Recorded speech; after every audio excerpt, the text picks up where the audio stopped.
for the sake of our unity as a people and the strength of our democracy, I offer my concession. Whatever our differences, we are fellow Americans, and please believe me when I say no association has ever meant more to me than that. The people of the United States have made their choice, and of course I accept that decision. I still believe in America, and I always will. And if you do, then we must accept this result and then look to the future. Donald Trump is going to be our president. We owe him an open mind and the chance to lead. Our constitutional democracy enshrines the peaceful transfer of power. And we don't just respect that, we cherish it. I have just called President Obama to congratulate him on his victory. His supporters and his campaign also deserve congratulations. I wish all of them well, but particularly the President, the First Lady, and their daughters. I so wish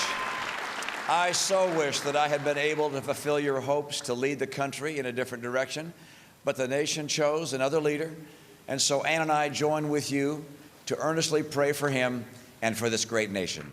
This is an historic election, and I recognize the special significance it has for African Americans and for the special pride that must be theirs tonight. I've always believed that America offers opportunities to all who have the industry and will to seize it. Senator Obama believes that too.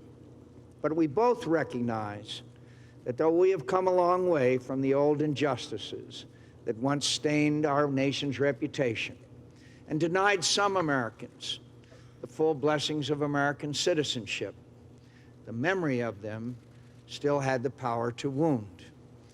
A century ago, President Theodore Roosevelt's invitation of Booker T. Washington to dine at the White House was taken as an outrage in many quarters. America today is a world away from the cruel and prideful bigotry of that time. There is no better evidence of this than the election of an African American to the presidency of the United States. I'm sorry that we got here a little bit late and a little bit short. Earlier today, I spoke to President Bush and I offered him and Laura our congratulations on their victory. We had a good conversation, and we talked about the danger of division in our country and the need, the desperate need for unity, for finding the common ground, coming together. Today, I hope that we can begin the healing. Almost a century and a half ago, Senator Stephen Douglas told Abraham Lincoln, who had just defeated him for the presidency, "Partisan feeling must yield to patriotism." I'm with you, Mr. President, and God bless you. Well, in that same spirit, I say to President-elect Bush that what remains of partisan rancor must now be put aside, and may God bless his stewardship of this country. Neither he nor I anticipated this long and difficult road. Certainly neither of us wanted it to happen. Yet it came, and now it has ended, resolved as it must be resolved through the honored institutions of our democracy. I have said repeatedly in this campaign that the President is my opponent, not my enemy, and I wish him well, and I pledge my support in whatever advances the cause of a better America. That's what the race was about in the first place, a better America as we go into the next century. I just called Governor Clinton over in Little Rock and offered my congratulations. He did run a strong campaign.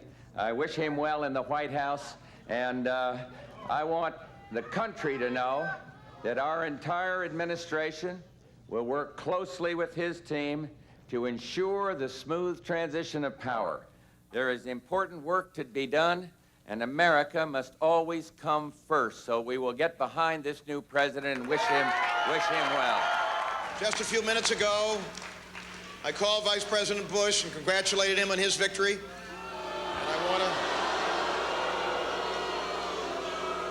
And I know I speak for all of you and for all the American people when I say that he will be our president, and we'll work with him.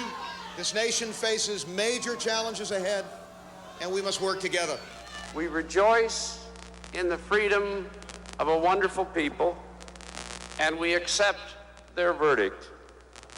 I thank the people of America for hearing my case.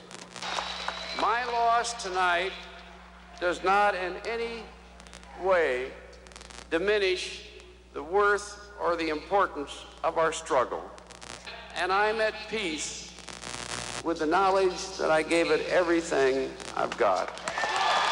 About an hour ago, I called Governor Reagan in California, and I told him that I congratulated him for a fine victory.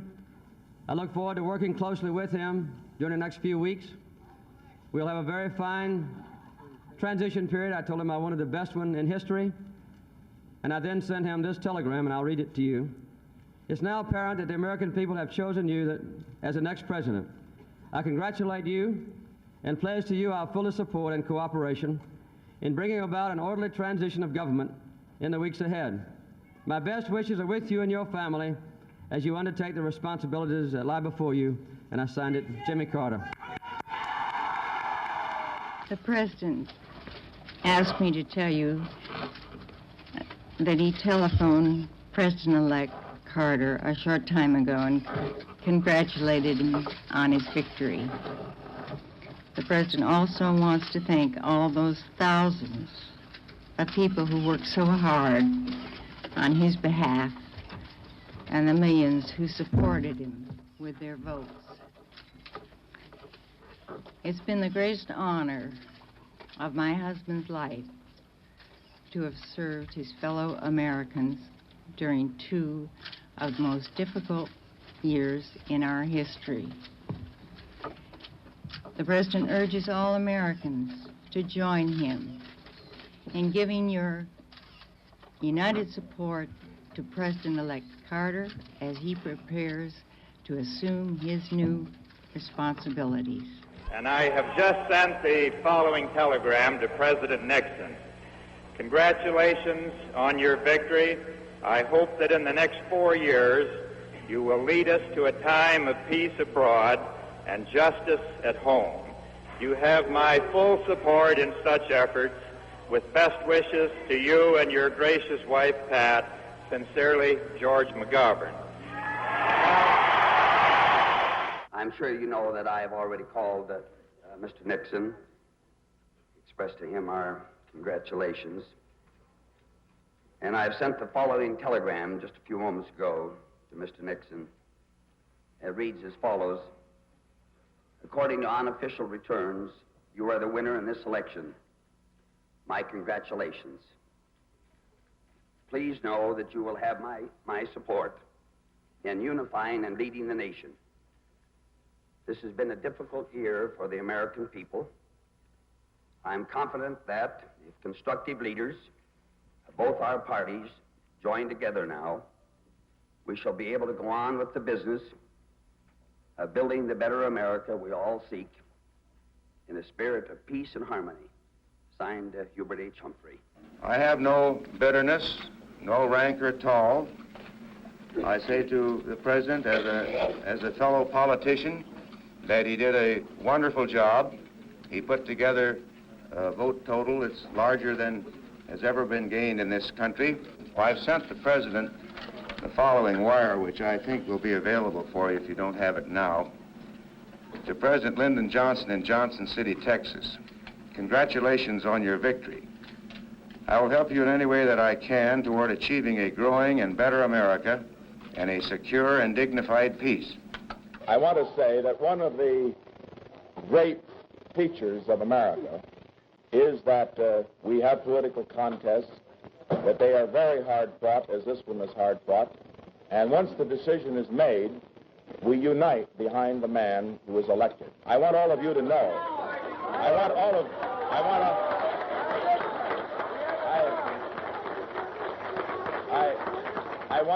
I want Senator Kennedy to know, and I want all of you to know that certainly if this trend does continue and he does become our next president, that he will have my wholehearted support and yours too.